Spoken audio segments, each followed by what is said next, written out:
It's called defense. It's in the dictionary under D-E-F-E-N-S-E. I may be wrong, but I doubt it. I may be wrong. I may be wrong.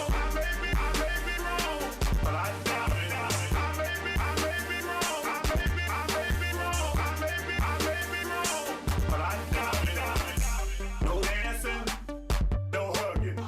What's going on, everybody? Welcome to Here's the Deal Playoff Edition. With the first round finally in the books, it's time to move on to the second round as that chase for the championship glory gets a little bit more clear and we start to see who's really standing out of all the teams. So I'm going to cover each one of these series that are left. I'm also going to give you a couple thoughts on it and what I really think about it, all right? So let's not waste any time. Let's get straight to it. First series I want to talk about is the Wizards versus the Celtics. Now, they had their first game yesterday, and it really didn't change my stance on it. The Celtics got hot late at the end of the game, and they kind of took control of that easily.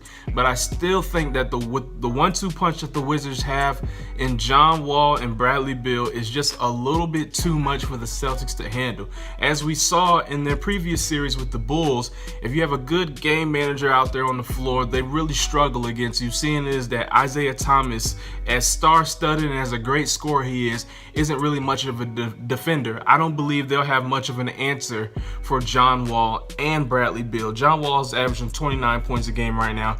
Bradley Beal is averaging 25 points a game right now. Something that I wrote down here is inconsistent scoring from the Celtics. Now, Isaiah Thomas is going to get you his points, his 20, 22 points a game. But can you count on those other guys to consistently give you point production? That I don't think you can do. Jerry Crawford had a great game yesterday. He was 6 of 8 from the three-point line. Al Horford almost had a triple-double yesterday.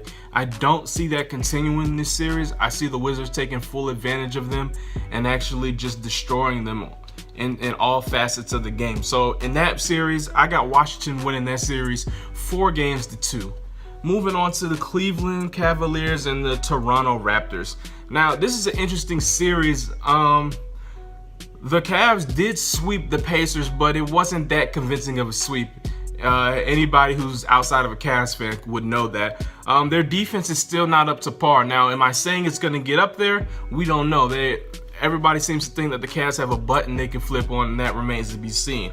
But at the same time, I also do believe in the Cavaliers because I believe they have a psychological edge over the Raptors. Now, don't get me wrong, DeMar DeRozan and Kyle Lowry are playing out of their mind right now. The addition of Serge Ibaka has been a great addition, and we saw that in the Milwaukee series.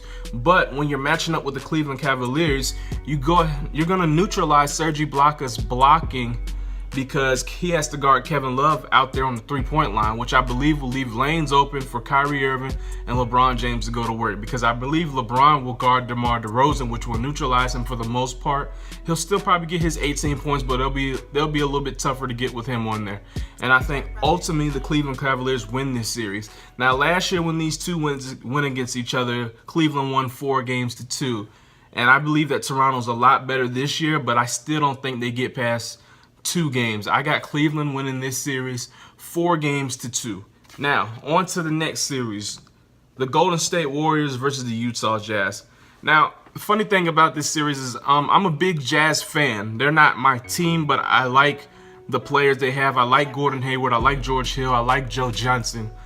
But and I picked them to beat the Clippers, but when it comes down to this Warriors-Jazz thing, I only wrote one thing down. It's just plain and simple, too much firepower. I believe that the Warriors just have too many weapons that consistently score for the Jazz to be a real threat to them. I see this series not going past 5 games. So I got the Warriors winning that 4-1. Now, on to the last series, which I believe is the most interesting series of the second round. We got the Houston Rockets versus the San Antonio Spurs. Now, Kawhi Leonard has been outstanding. There's nothing that he has not done. If you watched that Memphis first round series, if you didn't, you missed out. He's been playing some excellent ball. And the Rockets, as you all know, it was MVP versus MVP candidate in James Harden versus Russell Westbrook. James Harden having the better team, his team came out on top. Now, the thing I will say about this series, it's going to come down to coaching. It's going to come down to a lot of coaching and a lot of matchups, because most people would immediately say, okay, let's put Kawhi Leonard on James Harden and then let everybody else fare from there.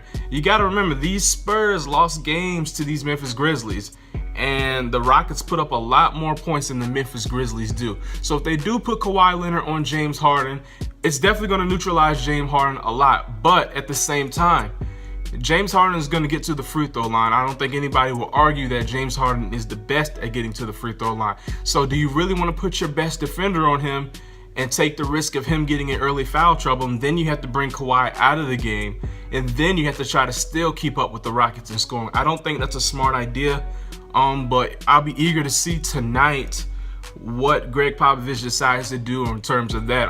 I'm thinking that James Harden is going to see a lot of Kawhi Leonard, but he's going to see a lot of Danny Green and a lot of Jonathan Simmons. You know, someone to help spread those fouls around, because you don't want to put Kawhi on him too early, and then Kawhi picks up two early fouls, and then all of a sudden the Rockets are hitting shots. Let's remember that the Rockets were the #1 offense this league. So this series is very interesting. Ultimately, to be honest, I think that the Rockets have too much firepower for the Spurs. I've seen the Spurs get outscored by the Grizzlies, who weren't really a top offensive threat. I think the Rockets win this series 4-3. It's a toss-up, but I'm going to roll with the Rockets 4-3. So that's been another segment of Here's the Deal with my bearded predictions. Please, please, please share this video. Comment below. Let me know what you think. Let me know if you disagree, agree. I would love to hear it all, man. You guys have a good one.